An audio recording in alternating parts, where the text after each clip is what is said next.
ఏకాదశి వ్రతం చాలా గంభీరమైన వ్రతం. అందుకే లోకంలో పెద్దలు ఏం చెప్తారంటే, స్వామి పుష్కరిణీ స్నానం, సద్గురోహపాద సేవనం, ఏకాదశి వ్రతం చాపి త్రయం అత్యంత దుర్లభం.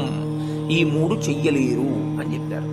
ఎందుకు చెయ్యలేరు? స్వామి పుష్కరిణీ స్నానం అక్కడికి వెడతాడు, ఆనందనిలయం చుట్టూ 100 మార్లు తిరుగుతాడు, కానీ పుష్కరిణిలో స్నానం చేద్దామన్న ఊహవాడికి రానిరాదు.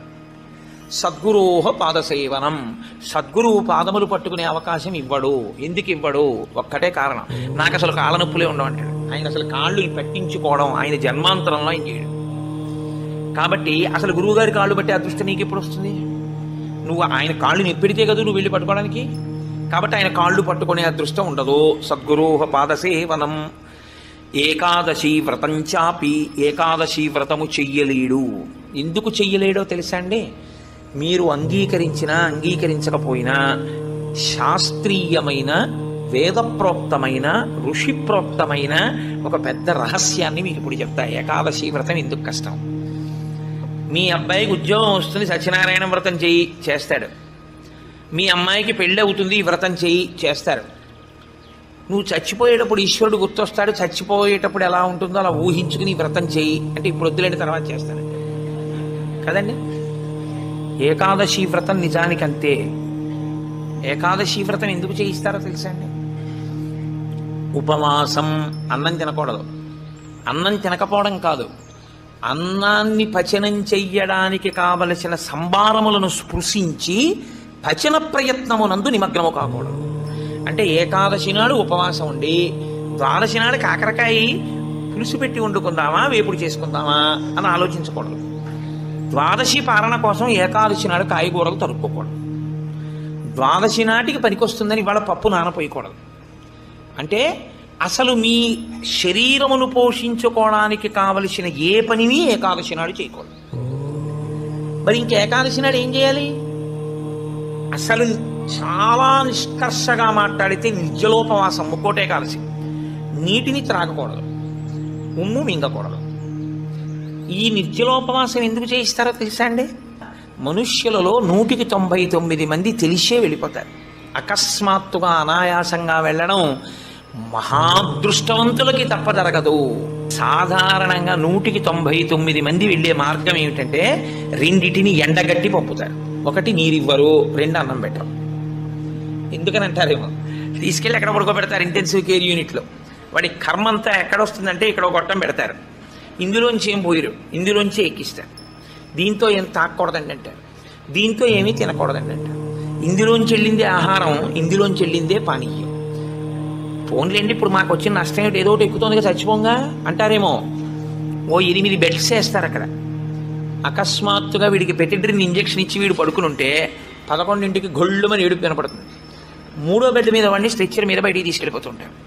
వీడికి గుండెలు గుబక్కుమంటాయి.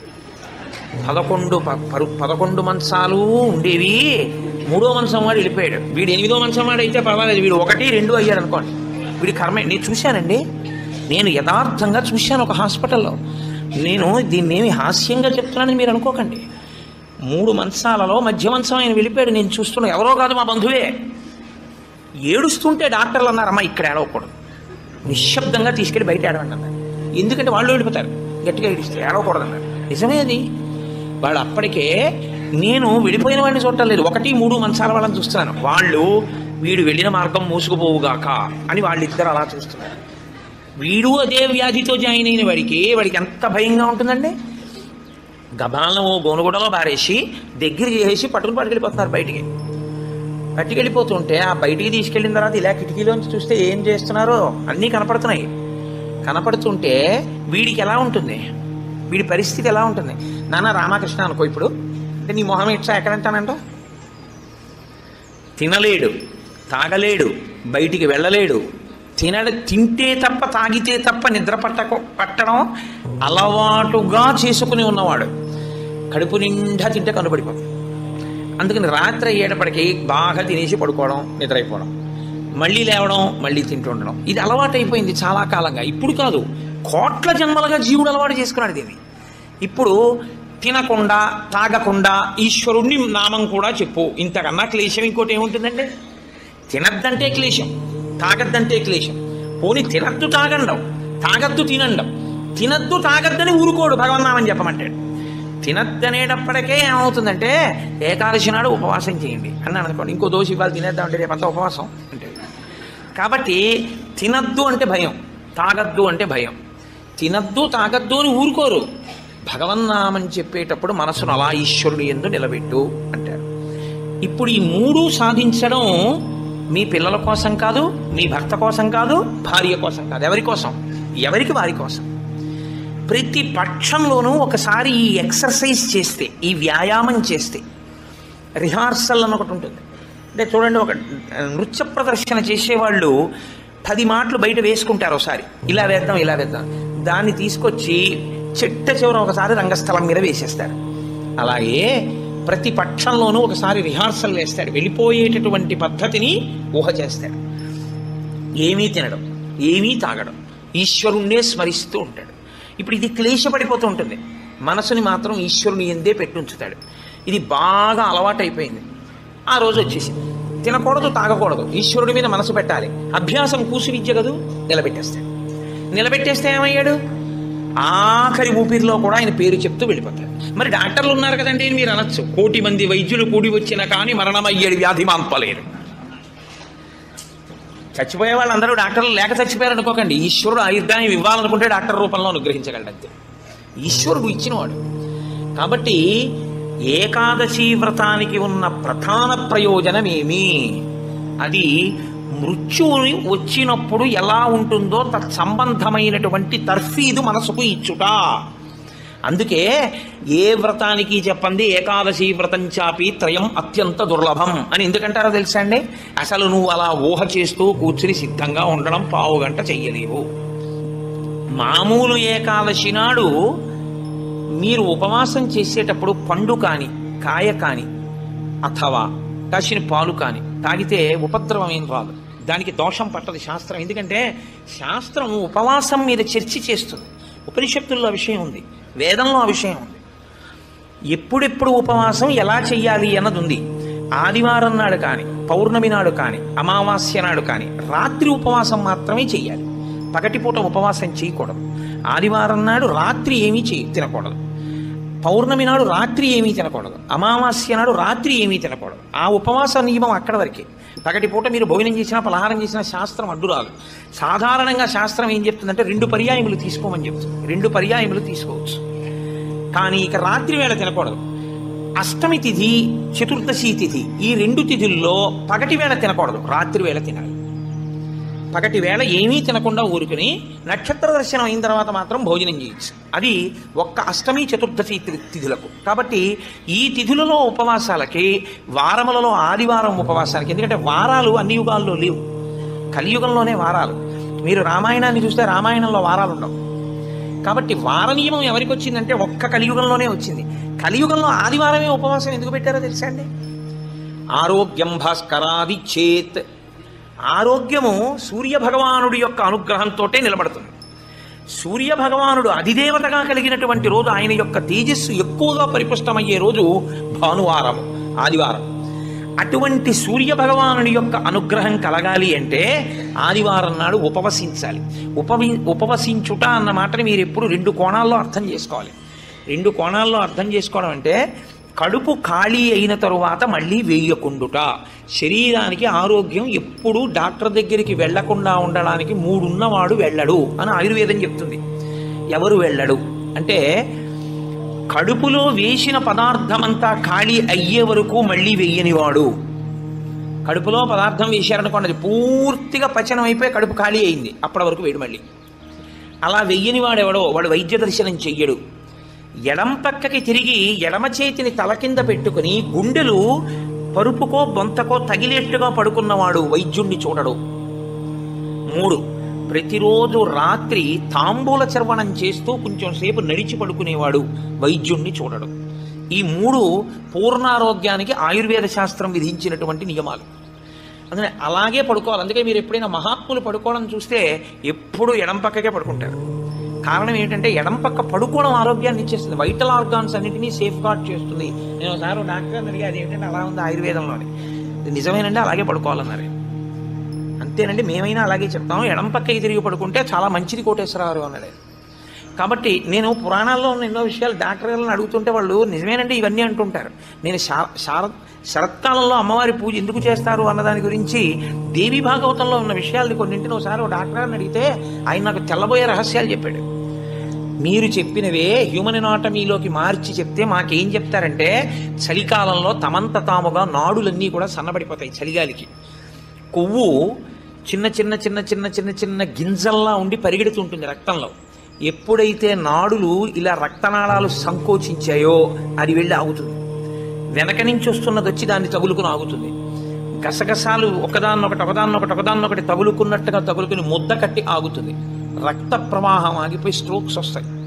చలికాలంలో స్ట్రోక్స్ వస్తాయి కాబట్టి అలా రాకుండా ఉండడానికి దేవీ నవరాత్రులు చేయిస్తారు. దేవీ నవరాత్రుల్లో మృత్యుదంస్ట్ర బయటికి వస్తుందని చెప్పడానికి కారణం అది అని నేను ఒకసారి దేవి భాగవతం శ్లోకాలు మా ఇంటికి వచ్చిన డాక్టర్ గారికి చూపిస్తే యథార్థంగా మాకు వైద్యం చెప్పినప్పుడు దీన్ని ఇంగ్లీష్లో ఇలా చెప్పారండి, దాన్ని ఆ రోజు ఋషులు ఇలా చెప్పారనమాట అని ఆయన తెలబోయాడు. కాబట్టి మన ఋషులు అద్భుతంగా దాన్ని అన్వయం చేసి తీసుకొచ్చి చూపిస్తారు. కడుపులో పదార్థము పూర్తిగా అయిపోయేంత వరకు మళ్ళీ పదార్థం అందులో వెయ్యకూడదు. మీరు ప్రతిరోజు అలా వేస్తూ పెడుతున్నారనుకోండి, మళ్ళీ అది కడుపు ఖాళీ అవగానే మళ్ళీ వేశారు. మళ్ళీ అందులోంచి రసాయనాలు ఊరాలి, అది మళ్ళీ తిరుగుతూ ఉండాలి. మీ ప్రయత్నం లేకుండా ఎప్పుడూ తిరుగుతూ మీ ప్రయత్నం లేకుండా ఆగిపోయేటటువంటి స్పందనలు శరీరంలో ఈశ్వరాధీనములై కొన్ని ఉంటాయి. వాటిని మీరు అసలు ఆపలేరు. ఊపిరితిత్తి, గుండె ఇలాంటివి మీరు ఆపు అని అడగను లేరు. నువ్వు విశ్రాంతి తీసుకోన్నా ఆగను. ప్రయత్నపూర్వకంగా మిగిలిన వాటి ఆరోగ్యం కోసం ఒకదాన్ని ఆపమని చెప్పింది శాస్త్రం. దేన్ని ఆపాలి అంటే కడుపులో ఉన్న కండరముల యొక్క కదలికకి విశ్రాంతినిమ్మని చెప్పింది. కడుపులో ఉన్న కండరములకు విశ్రాంతిని ఎవరిస్తారో అటువంటి వారి ఆరోగ్యము బాగుంటుంది. కడుపులో ఉన్న కండరముల కదలిక ఎప్పుడు ఆగుతుందంటే దాని లోపల పదార్థమును వేయడం ఆపితే ఆగుతుంది. అందుకని ఏం చేస్తారంటే ఉపవాసము అన్న పేరుతో లోపల పదార్థం వెయ్యరు. వేయకపోతే ఏమవుతుందంటే కండరములు కదలవు. కండరములు కదలకపోతే కంటికి కడుపుకి దగ్గర సంబంధం. కడుపు నిండకపోతే, కడుపు ఖాళీగా ఉంటే కనురెప్ప పడదు. కనురెప్ప పడకపోతే మీరు ఈశ్వరుడి యందు దృష్టి నిలబెట్టి ఈశ్వరుడి యొక్క ఆరాధన చేయగలరు. కాబట్టి ఉపవాసం అన్న దాంట్లో అన్నం తినకుండా ఉండడం అనేటటువంటిది ప్రధానమైన నియమము. దీనికి మినహాయింపించి ఎట్టి పరిస్థితుల్లో చెయ్యకూడని వాళ్ళని ఇద్దరిని చెప్పింది శాస్త్రం. 8 ఏళ్లకు ముందున్నవాడు 80 ఏళ్ళు దాటినవాడు ఉపవాసం చేయరాదు జీవితంలో. ఈ ఇద్దరికీ నిషేధం. 8 ఏళ్ళు కింద ఉన్న వయస్సు, 80 ఏళ్ళు పూర్తయిన వాళ్ళు ఉపవాసం చేస్తే పాపం, వాళ్ళు చేయకూడదు. ఎందుకని అంటే వాళ్ళ శరీరం అంగీకరించింది. అందులోకి పదార్థాన్ని వేయకపోతే ఒప్పుకోదు. 3వ మినహాయింపు ఒకరికి ఇచ్చింది. కడుపులోకి పదార్థం వెయ్యకపోవడమే విషంగా మారిపోయి శరీరాన్ని పడగొట్టగలిగిన వ్యాధి ఏదైనా సంక్రమించి ఉంటే, అంటే ఒక షుగర్ పేషెంట్ అనుకోండి, ఆయన అలా ఉండిపోయాడు అనుకోండి, ఫాస్టింగ్లో పడిపోతుంది, కోమాలోకి వెళ్ళిపోతాడు. అప్పుడు ఆయన పదార్థాన్ని శరీరం నిలబెట్టుకోవడానికి కావలసినంత పదార్థాన్ని లోపలికి పంపినా ఆయన ఉపవాసం చేసినవాడే. మీరు ఎప్పుడు ఒకటి గుర్తుపెట్టుకోవాలి, శాస్త్రం ఎప్పుడు మాట్లాడినా చాలా ఉదారంగా మాట్లాడుతుంది. శాస్త్రము కఠినంగా అసలు ఎప్పుడు ప్రవర్తించదు. అలా చెయ్యలేరు మీరు, నిజంగా చాలా కష్టం. కాబట్టి 8 సంవత్సరముల లోపు వాళ్ళు, 80 సంవత్సరములు దాటిన వారు ఉపవాసమును చేయరాదు. ఉపవాసమును చేయరాదు అంటే పదార్థమును విసర్జించి ఉండరాదు. కాబట్టి ఉపవాసము అన్న మాటలో మీ కడుపు కండరములు కదలకుండా విశ్రాంతి ఇచ్చుట అన్నది ప్రధాన ప్రక్రియ. ఇది మీరు చూడండి, ఇవాళ రేపు పెద్ద పెద్ద ప్లాంట్స్ కూడా షట్ డౌన్ అంటారు, కావాలని ఆప్ చేస్తారు. వాటి లాంగివిటీ పెరుగుతుంది, జీవితకాలం పెరుగుతుందని. అదే అన్వయం ఋషులు శరీరానికి చేశారు. ఇది కూడా ఒక యంత్రాంగం, ఇది ఒక తెప్ప. ఇది ఉంటే నువ్వు పుణ్యం చేస్తావు, ఇది ఉంటే నువ్వు ఇంకొక ధర్మకార్యం చేస్తావు. అసలు ఇదే లేకపోతే ఇంకేం చేస్తావు? ఇక జీవుడు చేసుకోవడానికి ఏం లేదు, ఇది ఉపకరణం. కాబట్టి దీన్ని చాలా జాగ్రత్తగా నిలబెట్టుకోవాలి. నిలబెట్టుకోవాలంటే దీని ఆయుర్దాయం పెంచాలంటే 2 రకాలుగానే పెంచాలి. ఒకటి, ఆవేశపడి ఊపిరి తీయకుండా ఉండాలి, ఎందుకంటే ఊపిరిలో ఆయుర్దాయం ఉంటుంది కాబట్టి. 2, అదే పనిగా దొరికింది కదా అని తింటూ ఉండకూడదు, కాబట్టి ఉపవాసం చేయాలి. ఈ 2 ఎవడు చేస్తాడో వాడు దీర్ఘాయుష్మంతుడు అవుతాడు. ఎవడు దీర్ఘాయుష్మంతుడు అవుతాడో వాడు పాపం చేయడానికి దీర్ఘాయుష్మంతుడు కాకూడదు. దేనికి దీర్ఘాయుష్మంతుడు కావాలి అంటే తన జీవుణ్ణి చక్కబెట్టుకోవడానికి దీర్ఘాయుష్మంతుడు కావాలి.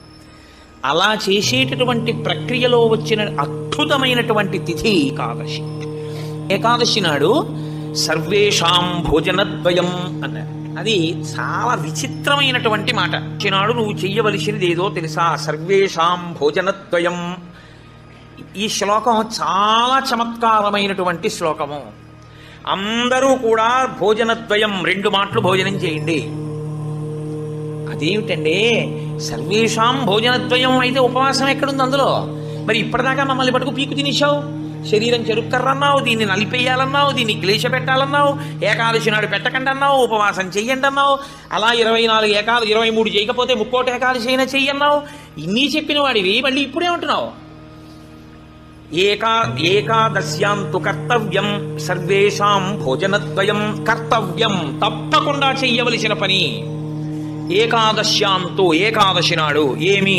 సర్వేషాం, అందరికీ, భోజనద్వయం, 2 మాటలు భోజనం చేయండి. మరి అదేమిటి ఇప్పటిదాకా నేను చెప్పిన ఉపన్యాసం అంతా పోలా ఈ శ్లోకంలో? అది ఎందుకు శ్లోకాన్ని అలా చేస్తారో తెలుసా అండి? పెద్దలు, ఋషులు, మహాత్ములు చాలా అద్భుతమైన ప్రక్రియ చూపిస్తారు. నీకు ఆ అనుమానం బాగా రావాలనే శ్లోకాల రచన చేస్తారు. అప్పుడు నువ్వు సంతోషం ఏంటంటే, నీకు కష్టపడకుండా నీకు కన్సెషన్ ఇచ్చేసినట్లు కనపడితే దాన్ని కన్ఫర్మ్ చేసేసుకోవడానికి తాపత్రయపడుతుంది. సుఖపెట్టడానికి ఏదైనా ఛాన్స్ ఇచ్చామనుకోండి, అబ్బా ప్రతి ఏకాదశికి నేను 8 ఏళ్లలోపు 80 ఏళ్ళు పైకి ప్రతి ఏకాదశి నాడు నువ్వు షుగర్ వ్యాధిగ్రస్తుని అయితే ఎంత బాగుండో అనిపిస్తుంది. ఎందుకంటే ఉపవాసం అక్కర్లేదు, ఏదో ఒకటి పడేయచ్చు లోపల. కానీ ఆ శ్లోకానికి అర్థం ఏంటంటే, భోజన అంటే ఓ జనులారా, మీ అందరికీ కూడా భోజనద్వయం అంటే భోజనం 2 మాటలు చేయండి అని కదా. భో అంటే ఓ జనులారా, ద్వయం 2, ఏకాదశ్యాంతు కర్తవ్యం సర్వేషాం. అందరికీ ఏకాదశి నాడు 2 నియమములు పాటించవలసినదే. ఏమిటో తెలుసా 2 నియమాలు? శుద్ధోపవాస ప్రథమ. శుద్ధోపవాసం, 30 ఏకాదశి నాడు ప్రత్యేకించి శుద్ధోపవాసం. ద్వైతులు నిత్యలోపవాసం చేస్తారు. అసలు వాళ్ళు ఏకాదశి నాడు ద్వైత సంప్రదాయంలో ఉన్న వాళ్ళు, వాళ్ళ ఇంటికి మీరు వెళ్ళినా నీళ్ళు ఇవ్వరు. వాళ్ళు ఏకాదశి నాడు సత్యనారాయణ వ్రతం చేసుకోవాలంటే వాడు చేయరు. ఎందుకో తెలుసా అండి? ఈశ్వరుడికి నైవేద్యం పెట్టవలసి వస్తుంది. ఈశ్వరుడికి నైవేద్యం పెట్టద్దు వ్రతం చేస్తే, ఆయనకు కూడా పెట్టవాడు. ఆయనకి పెట్టడం కాదు, మీరు వాళ్ళ ఇంటికి వెడితే మీకు పండోకాయ కూడా చేతులు పెట్టరు. ఏమనుకోకండి, మీరు ఏకాదశి నాడు వచ్చారు మేము ఇవ్వలేమంటారు. వాళ్ళు ఉమ్ము కూడా గుటక వెయ్యరు, మంచినీళ్లు కూడా తాగరు. మరి అలా రోహిణీ కార్తెలోనూ అప్పుడు ఎలా ఉంటారండి అని మనకు అనుమానం వస్తుంది. అలాగే ఉంటారు. ఇక్కడ కాదు, రాజస్థాన్ ఎడారిలో ఉంటారు. తెలుసా అండి? వాళ్ళకి ఈశ్వరుడి మీద ఉన్న నమ్మకం అటువంటిది. ఏకాదశి వ్రతం వాళ్ళకంత గట్టిది. ఒకసారి దైత సంప్రదాయంలో చాలా సమున్నతమైన స్థితిని పొందినటువంటి వారు, చాలా లబ్ధ ప్రతిష్ఠులు, నేను పేరు ఎందుకు వాడాలి, బాగుండదు, వారి ఇంటికి వెళ్ళాను నేను, మా గోపాలకృష్ణ గారు. మేము పెడితే ఆయన ఏకాదశి నాడు మేము వెళ్ళాము. పెడితే ఆయన అన్నారు, మీరు ఏమనుకోకండి, నేను మంచినీళ్ళు కూడా ఇవ్వను, ఎదురుగుండా మామిడి చెట్ల కాయలు ఉన్నాయి కానీ నేను ఇవ్వనని ఆ ఇంట్లో ఉన్న నౌకర్ని పిలిచి, నేను చూడకుండా 4 కాయలు కోసి వాళ్ళకి అన్నారు. తప్ప ఆయన పోసి ఆయన చేతితో ఇవ్వాలి. ఆయన పెట్టలేని వాడు కాడు, పెట్టుకోని వాడు కాడు, మహాత్ముడు, చాలా గొప్పవాడు, చాలా పెద్ద పదవి చేశాడు ఆయన. ఇప్పటికీ ఆంధ్రదేశంలో స్మరింపబడుతుంటాడు. ఎందుకో తెలుసా అండి? ఆ సంప్రదాయం అటువంటి. వాళ్ళు ఏకాదశి నాడు శుద్ధోపవాసం, వాళ్ళు నిత్యలోపవాసం, నీటి గుటక కూడా వాళ్ళు వేయరు. తోపవాస ప్రథమ. అది చేసేస్తే అయితే ఏదో అలా మొత్తానికి నేను నానా కష్టాలు పడి ఏదో అశుద్ధోపవాసం చేసేస్తానండి, 3 కోట్ల ఏకాదశుల ఫలితం వచ్చేస్తుంది కదా అంటారేమో. సత్తథా శ్రవణం తథాహ. కేవలం తినకుండా కూర్చుంటే ఫలితం ఇవ్వరు. సత్కథా శ్రవణం, మీరు ఏదో భగవత్ సంబంధమైన విషయాన్ని వింటూ ఉండాలి 12 ఘడియలు వచ్చేవారు. ఏకాదశి తిథి పరివ్యాప్తమై ఉన్నంతసేపు తినకుండా ఉండడం ఎంత ప్రధానమో, 12 ఘడియలు రాగానే తినేయడం అంత ప్రధానం. ధర్మం మారిపోతుంది అంతే. అందుకే అన్ని రోజుల కన్నా చాలా తొందరగా చద్దన్నం వండుకున్నట్టుగా తెల్లవారుజామున లేచి వంట చేసుకుని తినేసేది ఎప్పుడో తెలుసండి? 12 తినాడు తింటారు. 12 పారణ మధ్యాహ్నం చేయకూడదు. 12 తిథి ప్రవేశించగానే చెయ్యాలి. అందుకే ఏకాదశి వ్రతం చేసిన వాడికి శ్రీ మహావిష్ణువే అందేశారు. అంబరీషుడికి దొరకరా? అంబరీషోపాఖ్యానం ఏకాదశి వ్రతం కాదు. 12 ఘడియలు రాగానే నేను పారణ చెయ్యాలంటే కదా, దుర్వాస మహర్షి రాకపోతే నీళ్లు పుచ్చేసుకో, ఫోన్లేవయా మధ్యాహ్నం ఉండదా, 12 సాయంకాలం ఉండదా? ఎప్పుడు వస్తే అప్పుడే తింటానని కూర్చున్నాడా? ద్వాదశి గడియలు వచ్చేస్తున్నాయి, మరి ఏం చేయను? ఎప్పుడు భోజనం చేయకపోతే నీళ్లు తాగే అన్నారు. నీళ్లు తాగేస్తే కదా ఆయనకి పాపం వచ్చింది. కాబట్టి ఏకాదశి వ్రతం నాడు ఉపవాసం ఎంత ముఖ్యమో, ద్వాదశి తిథి ప్రవేశించగానే, ద్వాదశి గడియ తగలగానే అన్నం తినేయడం అంత ముఖ్యం. అన్నం తినేయడం అంత ముఖ్యం అంటే చొక్కా వేసుకుని డైనింగ్ టేబుల్ మీద తినేస్తే ఏకాదశి వ్రతాన్ని కొక్కెత్తుకుపోతుంది. అన్నం ఎలా తినాలో అలాగే తినాలి. పైన చొక్కా బనీను లేకుండా శ్రద్ధాళువై తినాలి. నువ్వు ఏకాదశి ఉపవాసం చేసి ద్వాదశి నాడు ఇంకోళ్ళ ఇంట్లో హస్తోదకం పుచ్చుకున్నావు అనుకో, నీ ఏకాదశి వ్రతం పనికిరాదు.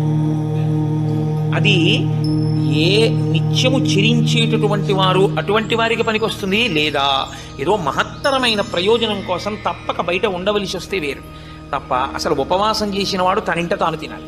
ఎందుకో తెలుసా అండి? మరి మీ ఇంట్లో ఈశ్వరుడికి తులసిదళం వేశావా? మీ ఇంట్లో ఈశ్వరుడికి మహానైవేద్యం పెట్టావా? ఆయన ఉపవాసం లేడక్కడ.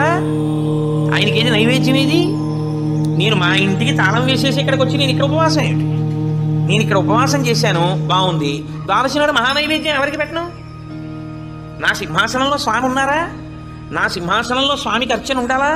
ఆయనకి నేను హస్తయోహో అర్ఘ్యం సమర్పయామి, పాదయోహో పాద్యం సమర్పయామి అని మహానైవేద్యం పెట్టానని నేను తినాలి. నేను ఎవరికి పెట్టను? నా భార్య ఏం పని చిప్పచనం చేసింది? ఎక్కడ వండింది? అందుకే పెద్ద పెద్ద నైమిత్తిక తిథులలో అసలు ఇల్లు విడిచిపెట్టి వెళ్ళకూడదు. విడితే ఏమవుతుందంటే అసలు తను చేయడానికి అవకాశాన్ని కోల్పోతాడు. మరి నువ్వెందుకు వచ్చావు గుంటూరు అనొచ్చు. ఇంతకన్నా గొప్ప విషయం ఏదో చెయ్యవలసిన అవసరం ఒకటి ఉంది. ఈ సంవత్సరం నేను వదిలిపెట్టినా, నేను అలా వెళ్ళడం వల్ల ఒక పెద్ద ప్రయోజనం ఒకటి జరగాలి అని నేను అనుకున్నప్పుడు నేను స్వామికి నమస్కారం చేసి బయలుదేరిపోతాను అంతే. అప్పుడు అదొక త్యాగం. నేను దాన్ని విడిచిపెట్టేసుకోవడమే త్యాగం అంతే. అందుకే ఏకాదశి వ్రతం అంటే, ఏకాదశి వస్తుంది కదండి నేను బయటికి ఎలా వస్తానని అడగలను. అంతేగాని ఏకాదశి వస్తుంటే నువ్వు బయటికి వెళ్ళిపోతే వ్రతం ఎలా చేస్తావు? కాబట్టి గుంటూరు వచ్చి ఉపవాసం చేయొచ్చా? చేయకూడదు. ధూపవాస ప్రథమ నిర్జలోపవాసమే. అంతకన్నా మరి నేను మినహాయింపులు ఇచ్చి చెప్పడం నా వల్ల కాదు. కానీ శాస్త్రం ఒక్కరి విషయంలో మినహాయింపించింది. శరీర కష్టం చేసుకుని బ్రతికే వాడిని మాత్రం ఉపవాసం చెయ్యమని నిర్బంధించవద్దు. వాడు పడిపోతాడు స్పృహ తప్పి, నీళ్ళు తాగకపోతే. కానీ అవకాశం ఉన్నవాళ్ళు మాత్రం తప్పకుండా చెయ్యవలసినదే, అంతకన్నా మార్గము లేదు. కాబట్టి శుద్ధోపవాస ప్రథమ, నిర్జలోపవాసమే చెయ్యాలి యథార్థమునకు. మంచినీటి చుక్క కూడా ఇక ఏకాదశి తిథి నాడు పుచ్చుకోకూడదు. ద్వాదశి వచ్చింది, ఇక నువ్వు ఉపవాసం ఉండకూడదు. ద్వాదశి తిథి యందు ఉండగా, తిథి యందు పరివ్యాప్తమై ఉండగా నువ్వు ఉపవసించి ఉండకూడదు. మళ్ళీ వ్యతిరేక ఫలితం వస్తుంది. ద్వాదశి తిథి ప్రవేశించేసింది, ఇక నువ్వు పాలన చేసేయాలంతే. ఎలా పాలన చేయాలో తెలుసా అండి? ద్వాదశి తిథి ప్రవేశించేటప్పటికి నువ్వు పరిశేచనం చేసేయాలంతే. ద్వాదశి ఉదయం 6:30కు వచ్చింది అనుకోండి, మీరు 6:30 లోపల మీ భార్య గారు మీరు సంధ్యావందనం అనుష్ఠానం పూర్తి చేసే లోపల ఆవిడ మహానైవేద్యం సిద్ధం చేసి తీసుకొచ్చి ఇచ్చేయాలి. మీరు నైవేద్యం పెట్టేసి ఆ రోజు 6:30కి భోజనం చేసేయాలి. నాకు సహించదండి అనకూడదు, చేసేయడమే. ఏకాదశి వ్రతమునందు ద్వాదశి కలిసిపోయి ఉంటుంది. నేను చెప్పింది అబద్ధమైతే అంబరీషోపాఖ్యానం అబద్ధమే, అంబరీషోపాఖ్యానం అబద్ధమైతే వ్యాసుడే అబద్ధం. కాబట్టి నేను చెప్పింది నిజం. ఏకాదశి వ్రతం అంటే అంతే, అలాగే చేస్తాను.